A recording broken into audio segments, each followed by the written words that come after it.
ローウォーズファンの皆様、おはようございます。今回の動画の話題は、ペットアドベンチャーになります。ヒーローウォーズを遊戯する人にとって、ペットアドベンチャーはかなり楽しいコンテンツだと思います。ギルドの仲間と一緒に共同作業でボスを倒すことにより、ギルド内での連帯感の育成にも役立ちますし、行く手を阻む敵チームと戦うことで、多種多様なチーム編成との戦い方を学ぶ場にもなっています。さて、そんなペットアドベンチャーですが、1年9ヶ月間も遊戯を継続しているカーク信者にとって、ペットアドベンチャーのマップ12はとても苦手だったのです。ペットアドベンチャーには、敵チームへ与えるダメージが一定割合カットされるマスが存在します。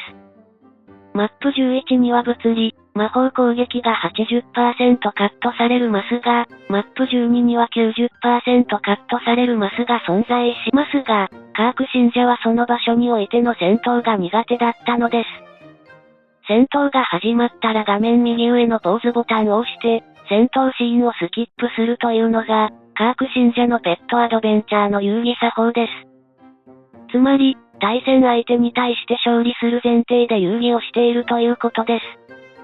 これが何を意味するかといえば、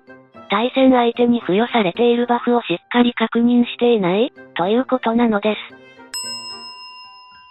そのようなわけで、ペットアドベンチャーのマップ12の画面左側から進行する場合、前に進めなくなってしまうことが何度かあったので、チーム編成の総合パワーが78万を超えていても先日まで、ペットアドベンチャーのマップ11を遊戯していました。経験豊富な視聴者の皆さんはお気づきだと思いますが、物理攻撃を 90% カットされる場所では、魔法系のチーム編成で戦えば簡単に敵を倒すことが可能です。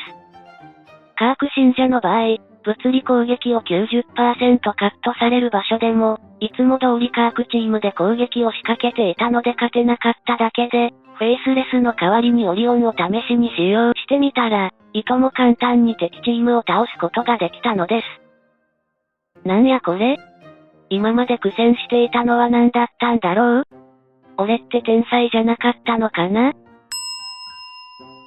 アドベンチャーマップ12のボス戦の話をするよ。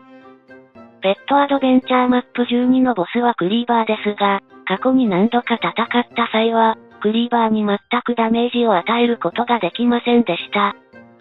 なぜならば、アスタロス、カーク、カイ、フェイスレス、マーサの布陣で、ペットアドベンチャーのボスと戦っていたからです。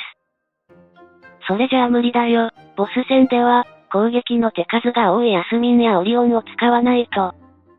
ペットアドベンチャーのボスは、1回の攻撃でボスの最大 HP の 1% を超えるダメージを無効化されるので、大火力で攻撃してもボスに与えるダメージは、微々たるものになってしまうのです。つまり、カークのように攻撃の手数が少ないヒーローだけで攻撃を仕掛けても、ボスを倒しづらいということです。さて、つい先日、アドベンチャーマップ12にて、ギルドメイトの ALP さんにこんな質問をしてみました。ねえねえ、ボスのクリーバーと戦う際に、どんなチーム編成で戦っているの？そうですね、カーク、ヤスミン、オリオン、フェイスレス、マーサです。あれ？アスタロスは使ってないの？はい、アドベンチャーのボス戦では、タンクのヒーローは不要ですね。マジかよ。そんなこと知らなかったから、今までアスタロスを使ってボス戦を戦っていたよ。そこで、ギルドメイトの助言を参考にして、カーク信者も教えてもらったチーム編成でボスのクリーバーと戦ってみたら、1回の攻撃でクリーバーを倒すことができたのです。よーし、この情報を視聴者に教えてあげよっと。今頃そのことに気がついたの？俺らはこんな人の動画でヒーローウォーズの遊戯を学んでいるのか？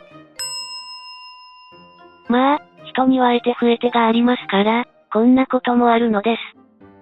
それでは、今回も動画を最後までご視聴していただき、ありがとうございました。また次回の動画でお会いしましょう。